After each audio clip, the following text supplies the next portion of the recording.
All right, AP peoples, we need to talk about momentum.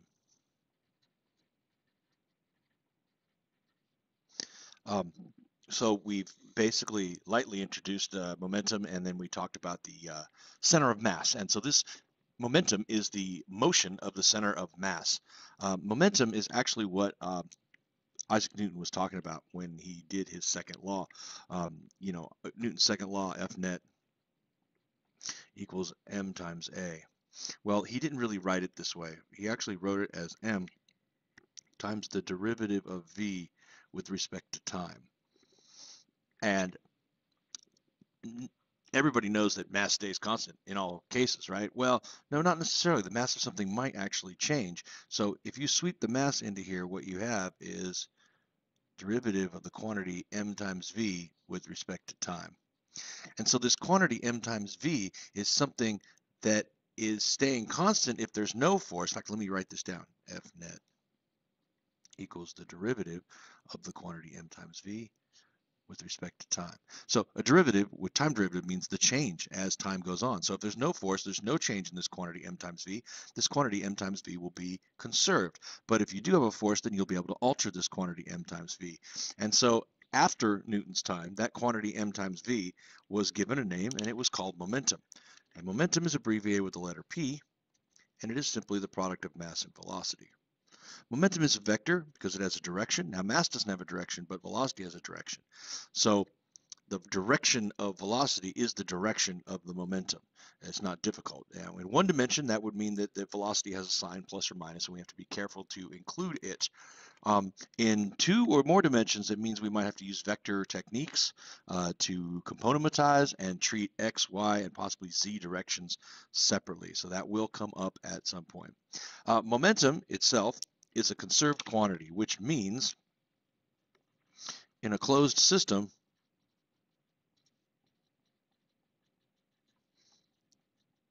the total momentum is constant. That's a key fact. Now, closed system means that we have to include in our analysis any objects that are interacting with each other. All right. It's not a closed system when you have a car crash between two cars if your system is one of the cars, because clearly that car is going to suffer some sort of change in momentum when the other car comes in and crashes into it. But if your system is both cars, then it will work that the total momentum is constant. The momentum will be transferred from one car to the other. There is a version of this Newton's second law that gets written, and if we just monkey this around a little bit, we can see that, what did we say? We said that F net equals the derivative of this quantity m times v with respect to time. And we can do a couple different things. First off, we can say derivatives. Okay, how about change in? And so that's a change in, and m times v divided by a change in time. And m times v, of course, is p, so that's a change in momentum divided by a change in time. Reworking this, you get that a change in momentum can be affected if you have a net force acting for a certain amount of time.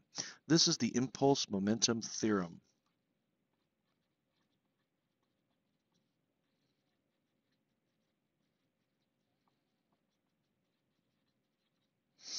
The impulse momentum theorem says that you can have a change in your momentum if a net force acts for a certain amount of time. Also, by putting these deltas in here, it kind of spells AP is fat, and that helps you remember it. The impulse momentum theorem looks a lot like something that we've already studied. It looks a lot like the work energy theorem. The change in kinetic energy is the net force times the displacement. And remember, momentum and kinetic energy are kind of similar brothers. They both depend on mass and velocity. Although energy is a scalar and momentum is a vector, and although energy has some other siblings like potential energy and whatnot. Um, and then this side over here is very similar. It's a force acting either for a certain amount of time or a certain amount of distance. These two together can actually help you solve almost every problem in physics, and they are a replacement for the equations of motion in many cases. By the way, you remember me saying back in the energy days uh, that energy can't help you solve problems about time because time is not in the equation at all. And that's true. And now you can see that if you are trying to solve something that has to do with time, you need to be using momentum because time is in the momentum equation. On the other hand, momentum doesn't often help you solve for displacement or distance traveled during a process. You see, that's not in the equation at all.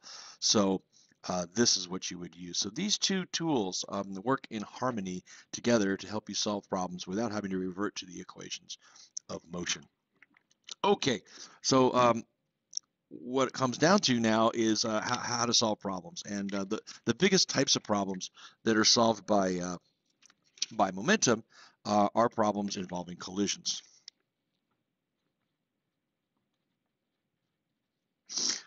There are a bunch of different classes of collisions. There are elastic collisions. And elastic collisions, the objects will bounce off each other. And both kinetic energy and momentum will be conserved. There are also inelastic collisions. In inelastic collisions, the objects bounce off each other for the most part. I'll put a little bounce. But inelastic means that the kinetic energy is not conserved, just momentum conserved. What does that mean? Well, it means that some of the kinetic energy is going to go into some other channel. Work done, like for instance, car crashes are often inelastic collisions because the cars are damaged as a part of the collision. There's work done to bend metal and crumple zones and have parts fall off. So break windows, all kinds of stuff like that. So that is an inelastic collision. You won't be able to use conservation of energy to help you solve it. Just conservation of momentum. And there is a third class that happens occasionally, and they're called perfectly inelastic. And perfectly inelastic collisions, the objects stick together. And just like the inelastic collisions here, only momentum is conserved. Okay, so you can characterize collisions in one of these ways. And if you're solving for an elastic collision, then you can use more tools. You can use conservation of energy and conservation of momentum. By the way, elastic collisions, obviously, just bouncing off is not enough to tell you that it's an elastic collision. So if it bounces off and it doesn't look like there's a whole lot of damage, or it didn't make a lot of noise, or nothing is warmer afterwards, you might be looking at an elastic collision. Certainly, collisions that are mitigated or controlled by forces that aren't direct contact forces often are elastic collisions. So when we send a space probe to slingshot around a planet and pick up some velocity, that's actually a gravitational collision with the planet. Not collision in the sense that it hits, but it does interact with. And because a field is doing the interacting, it's often elastic. More terrestrial and common elastic collisions include things that are so hard and rigid that they just bounce off each other, like billiard balls or a bowling ball and a bowling pin or something like that. Okay, so let's do some collisions here, all right? And I'll show you the technique.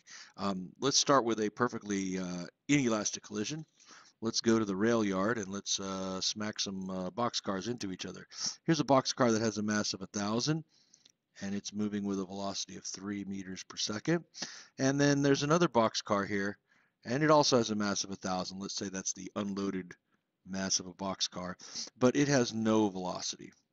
Now, these boxcars have those little coupling hooks on them so that when they get together, they're going to snap together and become one object. We'll call this boxcar 1. We'll call this boxcar 2. Now, after they hit each other, squiggly line for passage of time, but they will be locked together. Let me draw 2 boxcars locked together as best I can, and they will be moving. And I'd like to know, what is the velocity after the collision? This mark here, this prime mark, V prime, is said to be V prime, is what you say out loud. And prime always means after.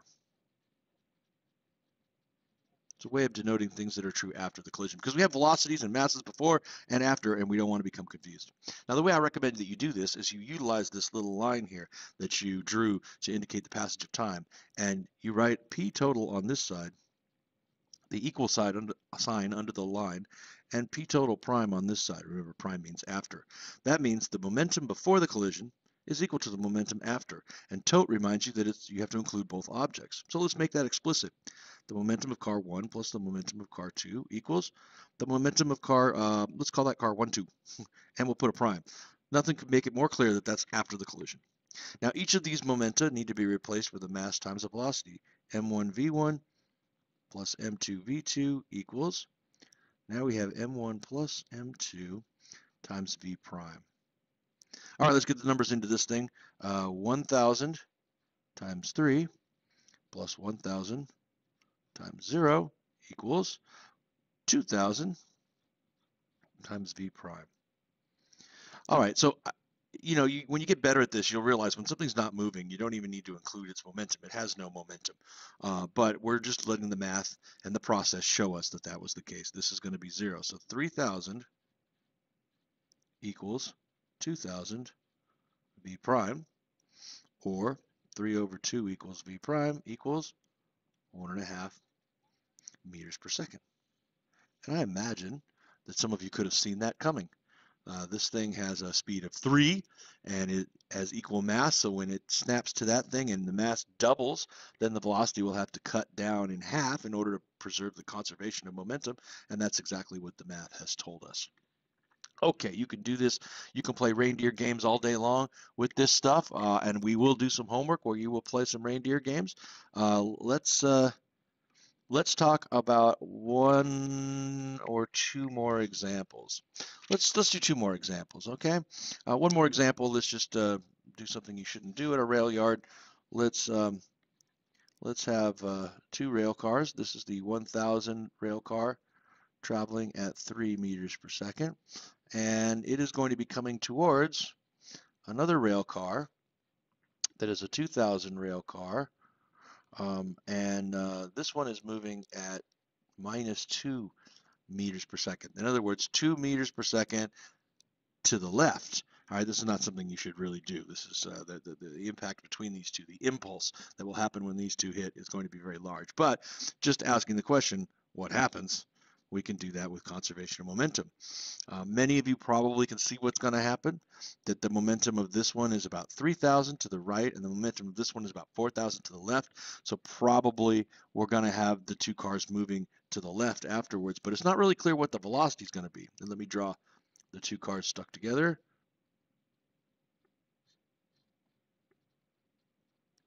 And we want to know what the velocity is going to be afterwards. But let's use our system. P total equals P total prime, the momentum of 1 plus the momentum of 2 equals the momentum of 1, 2 after the collision. The mass of 1 times the velocity of 1. Notice I'm moving out because I need more space to write things and still keep the equal sign in the middle.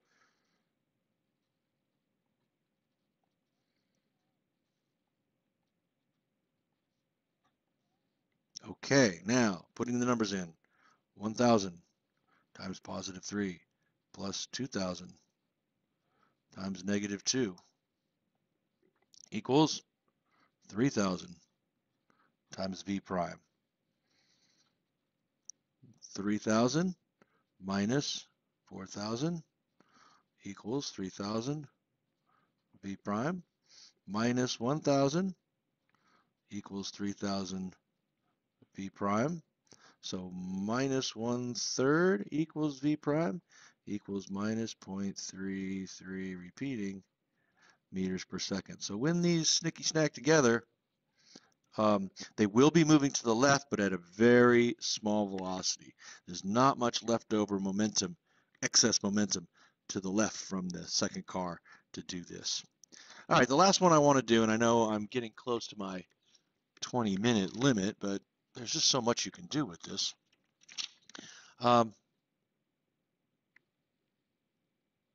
Maybe I should go long. I don't know. And I'm using up my blue pen. Oh well.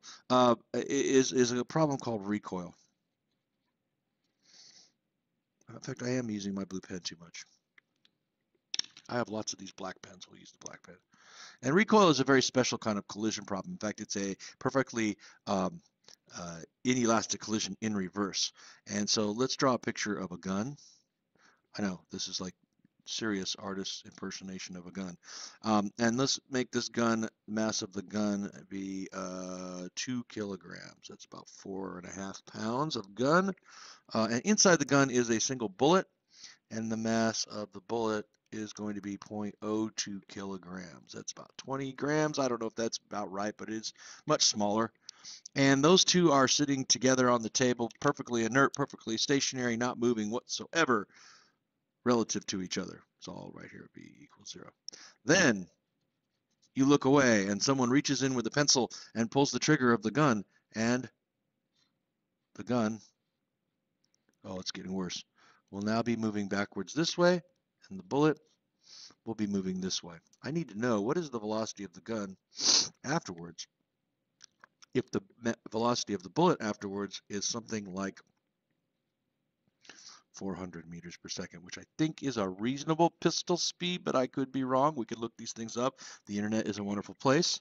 But the proof of concept here, okay? So this is a collision, even though it doesn't look like a collision. It's two things interacting with their momentum, exerting a force on each other for the same amount of time that they're in contact with each other.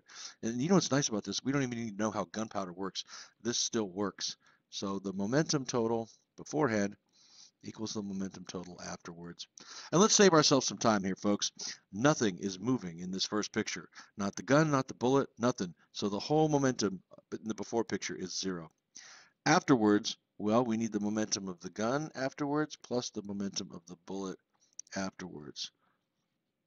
That means we need the mass of the gun times the velocity of the gun afterwards plus the mass of the bullet times the velocity of the bullet afterwards. Let's just go ahead and keep working to the right here, save ourselves some vertical distance. Mass of the gun was 2. Velocity of the gun afterwards we don't know. And the mass of the bullet was 0.02, and the speed of the bullet was 400. Okay, so 0 equals 2 VG prime plus 2 decimal places, 2 decimal places, 2 times 4, that's just 8. 8 comes to the other side, minus 8 equals 2 VG prime. And most of us could figure out that VG prime will be minus 4 meters per second. And that tells us some important things. First of all, it confirms that the velocity of the gun is in the negative direction, opposite the direction of the bullet. Also, this 4 meters per second, that's faster than walking speed. That's trotting speed. That's jogging speed. So that gun is going to come back across the table, because nobody's holding it in my example, at this speed. And that's why when you fire a gun, you have to control this recoil velocity. And that control comes in two ways. One is, can you handle, stopping something that's coming back at you at a jogging pace before it hits you? Yeah, you probably could. And second of all, if you hold the gun very tightly in your grip, then you add your mass, your body's mass, to the mass of the gun, and that will drop this down. So you'll actually reduce the recoil velocity by having a good grip on the firearm. When your grandfather tells you to make sure the shotgun is against your shoulder when you go out and learn how to shoot at clay pigeons, you listen to your grandfather, or you will wind up with a bruise on your shoulder. Okay, I'm gonna stop right there in the interest of time, and we'll see what else we can do in the future.